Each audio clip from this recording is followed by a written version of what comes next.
Les conditions météorologiques exceptionnelles de ces derniers jours ont avancé d'une semaine la campagne des semis de printemps dans la plaine. Sur cette parcelle de 11 hectares, située à la frontière entre Luçon et les Magny-le-Régnier, Emmanuel Muraille y sème du maïs tardif après avoir préparé sa terre en début d'année. C'est de la terre qui a été labourée, c'est une parcelle qui a été labourée en janvier, début janvier. J'ai passé juste un coup de rotative et avec le gel, la terre avait travaillé un peu toute seule et elle était soufflée, bien affinée. Donc j'ai passé juste un coup de herse rotative, on appelle ça, pour niveler le terrain et faire de la terre fine. Et donc voilà, les conditions sont idéales pour semer, donc je sème aussitôt derrière.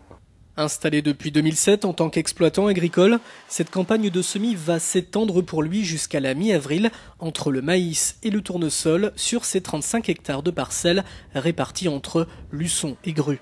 Il faudra ensuite patienter avant de commencer à irriguer aux environs de mai-juin. Car si la Vendée, comme ses départements limitrophes, connaît un déficit pluviométrique par rapport à la normale depuis janvier, pour Emmanuel, il ne faut pas être trop alarmiste. Je pense qu'il y a sûrement des secteurs qui sont un peu plus alarmants qu'ici. Ici, il faut pas trop. On est quand même en bordure de marais et là, on constate que la nappe est quasiment à son niveau habituel. Donc après, c'est vrai que sur les hauteurs, c'est un peu plus bas que d'habitude.